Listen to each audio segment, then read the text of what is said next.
So here are some student misconceptions about the internet and the World Wide Web.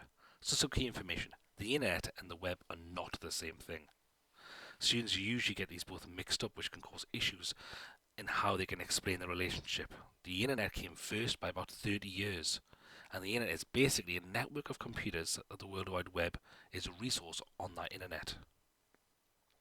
So there is a difference. So the internet itself is the physical hardware, all of the computers, servers, routers, switches, access points that make up the internet. It's a network of this hardware that allows computers to communicate, and it's both wired and wireless. So we use technology like satellite connections, etc.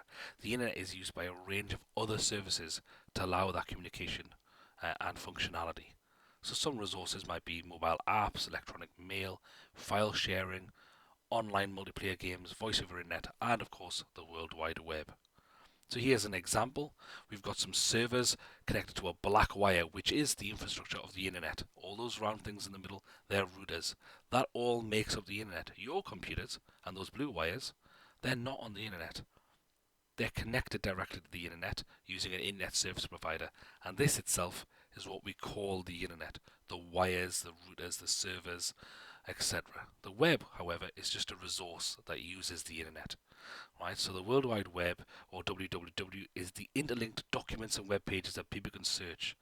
As with other resources on the internet, it uses a method of delivery for data and information. It's probably the most commonly used one, and we browse it using web browsers like Chrome, Safari, Edge, Firefox, and so on.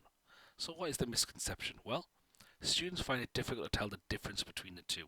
They normally assume that because you're online, everything is the internet. It's not true. What is true, however, is that everything online uses the internet, and that's a clear difference. The World Wide Web is the information you're interacting with, delivered using the wires that is the internet. Now let's look at this case study. Advanced Technical Support is a company that provides high quality IT support for the IT user on the move. They have a staff of over 100 technical support staff in Newcastle upon Tyne and a further 50 in Leeds. They provide services to subscribers including email support, live chat and sessions using voice, text and video chat. So there's now two possible questions to consider. So we'll start with the first one. The first one is, how could Advanced Technical Support use the internet to provide its service? And the other is using the World Wide Web rather than the internet. So we should realize now that they require two different types of answers. So let's take them in turn. So the first, the internet. We could provide tech support app, we could use email to communicate with customers, provide voice over IP services, develop and run a website because that's a resource, and share files and resources between our branches. That allows us to run the company and give support. If it was just the web, we can develop and run that website, run an online live chat applet, maybe use a website to promote the company, market information, maybe provide some step-by-step guides on our website. Two different responses there. One is the infrastructure, one is just the resource.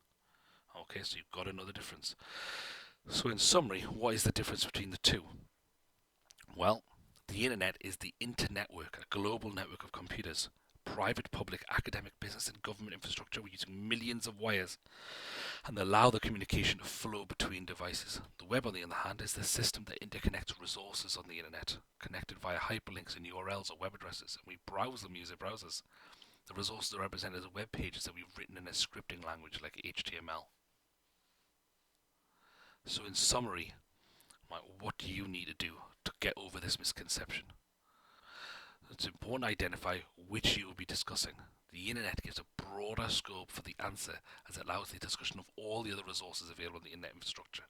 The World Wide Web will limit you to what you could discuss, so make sure you read what is actually being asked of you. When you understand what's being asked of you, you'll be able to tell the difference between the two different services. Hopefully, this has been helpful in understanding the difference between the internet and the World Wide Web, and you can focus your answers accordingly.